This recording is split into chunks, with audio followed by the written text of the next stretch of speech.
Assalamualaikum warahmatullahi wabarakatuh. Bismillah, alhamdulillah, wassalatu wassalamu ala rasulillah Sayyidina Muhammad ibn Abdullah wa ala alihi wa sahbihi wa mawala. La hawla wa la quwwata illa billah. Saudaraku yang dirahmati Allah, yang saya hormati, teman-temanku jemaah Rabiul Hajat, wabil khusus tuan rumah Bapak Ustaz Darwis yang alhamdulillah beliau baru bergabung dengan kita dan berkenan memberikan tempatnya, menyediakan tempatnya untuk kita bermajelis bersama di dalam Rabiul Hajat ini. Mudah-mudahan tempat yang dibacai Rabiul Hajat ini senantiasa mendatangkan berkah dari Allah Subhanahu wa Ta'ala. Saudaraku yang dirahmati Allah, kita senantiasa mengajak untuk kita berpikir bersama di dalam Rabiul Hajat ini bukan apa. Tujuannya bukan apa. Yang pertama yaitu silaturahim kita. Silaturahim yang jarang ketemu, bisa ketemu, yang jauh bisa menjadi dekat. Dan yang paling utama di dalam majelis ini adalah untuk melembutkan hati kita. Makanya kita berzikir kepada Allah dengan bermacam-macam zikir di dalam susunan Rabiul yang kita baca itu. Mudah-mudahan salah satu dari bacaan yang kita baca menyentuh hati kita dan bisa melembutkan hati kita. Amin. Karena tidak ada hal yang lebih indah yang dipandang oleh Allah kecuali hati yang lembut. Kecuali hati yang lembut. Karena hati ini tempat yang dipandang oleh Allah Subhanahu wa Ta'ala. Bukan tubuh kita yang kekal, bukan tubuh kita yang ganteng, bukan jubah kita, sorban kita, bukan. Ya. Tetapi hati kita ini. Dan tidak ada obat dari hati yang keras itu kecuali berzikir kepada Allah Subhanahu wa Ta'ala. Saudaraku yang dirahmati Allah, coba kita analisa diri kita. Jangan menganalisa orang lain, diri kita.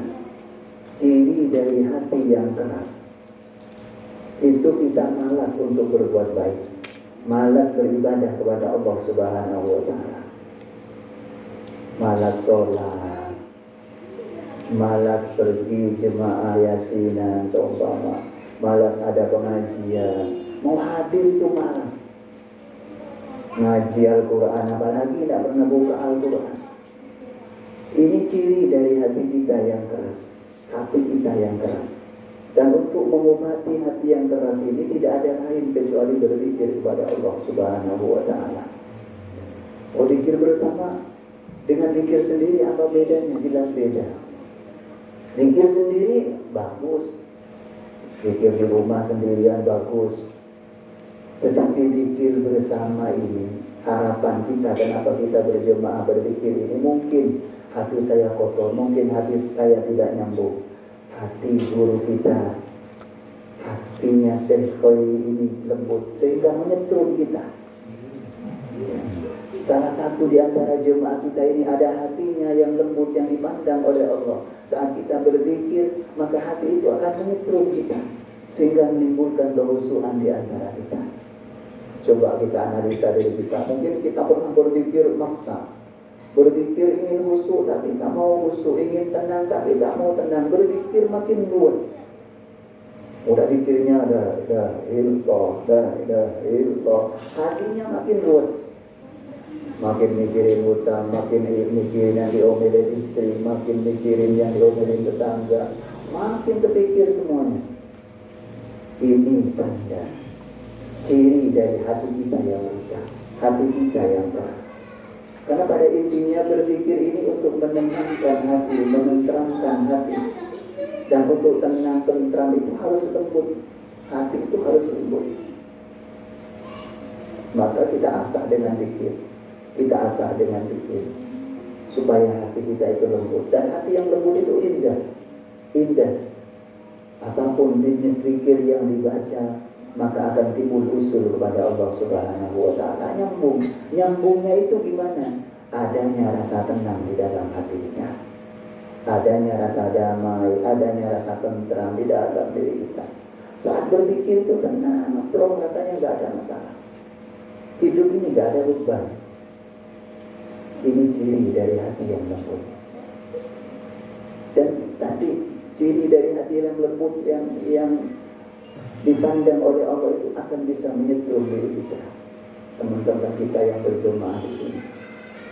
Maka saya berharap kita senantiasa istiqomah. Mari kita luangkan waktu.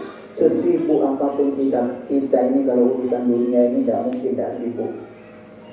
Sibuk terus, tak ada ujungnya. Sibuk itu nggak ada ujungnya kecuali kita mati.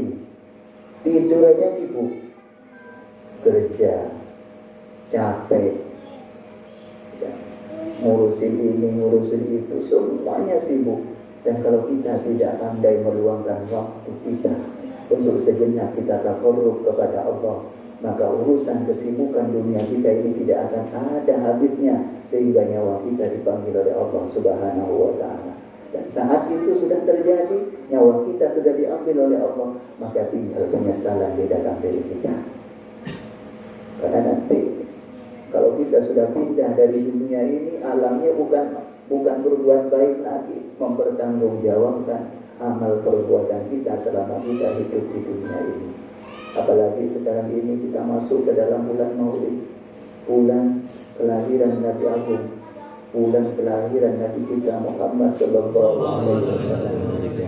Mari kita perbanyak sholawat di bulan ini, karena sholawat itu nggak bisa diterangkan fadilahnya, saking luar biasanya.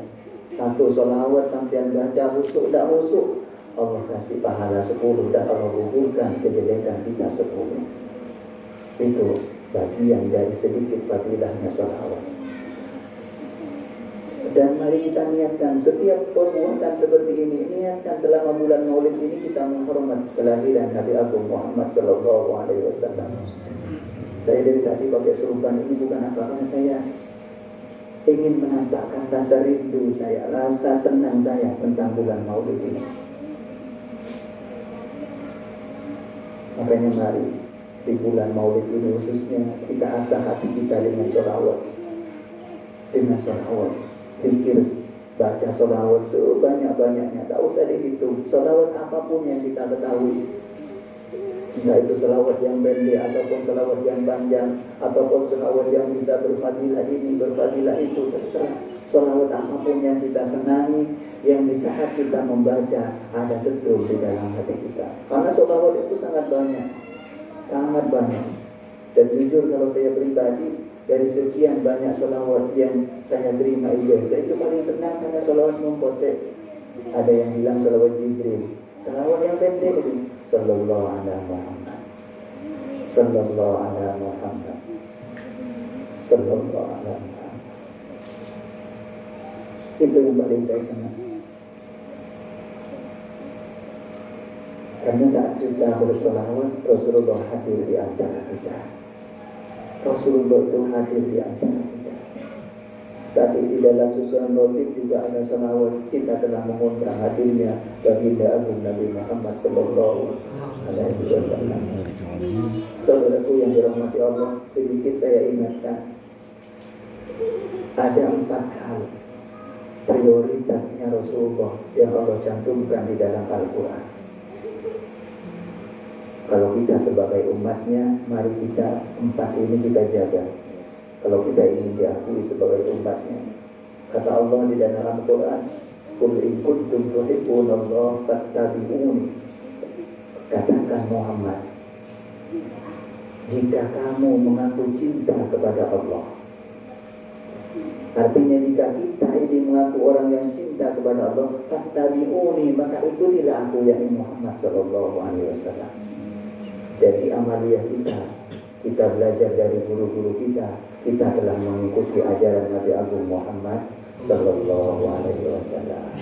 Dan di saat kita ada di dalam koridor perbuatan yang dicontohkan oleh Rasulullah, janji Allah akan yuhibbukumullah, Allah akan mencintai kita, wa yaghfir lakum dzunubakum, dan Allah akan mengampuni semua dari dosa-dosa kita.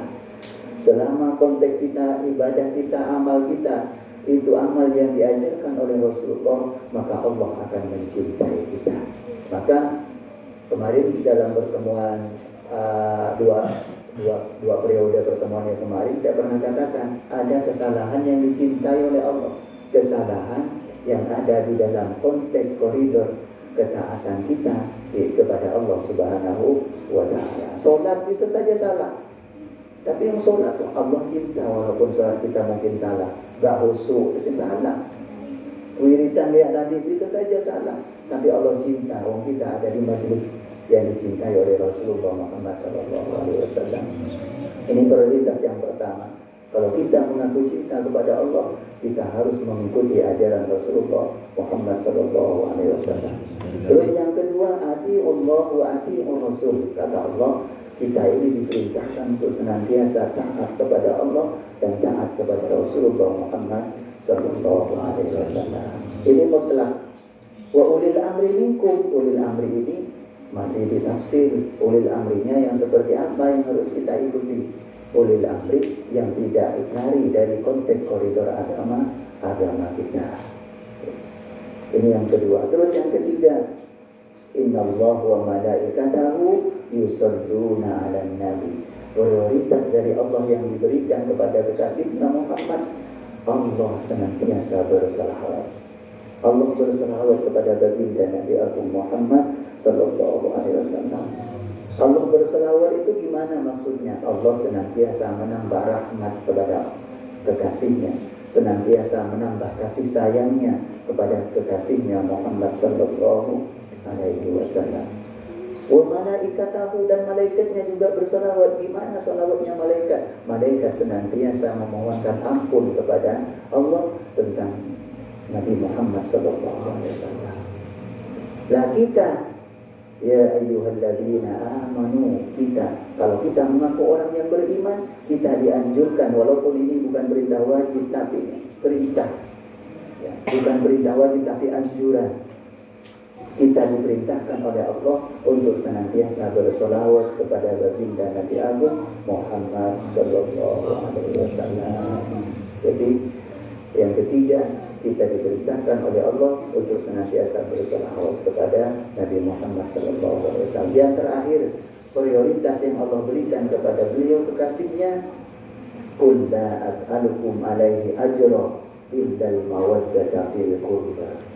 Kalau kita mengaku cinta kepada Muhammad, kata Allah, jangan kalian bertanya pahala kalau kalian tidak bisa mencintai kerabat atau keluarga dari Rasulullah Muhammad Sallallahu Alaihi Wasallam. Jadi kewajiban kita sebagai umat Nabi Muhammad mencintai dzurriyyah, para habaib, para keturunannya Rasulullah Muhammad Sallallahu Alaihi Wasallam. Wajib itu hukumnya.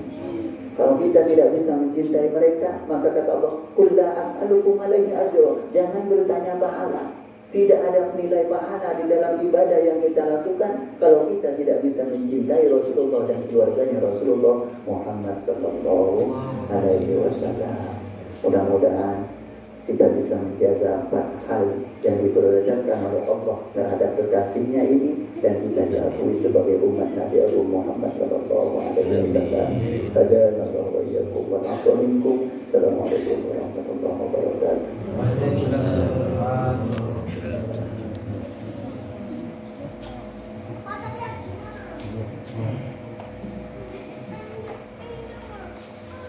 Bakar mas kebunnya. Kebunnya.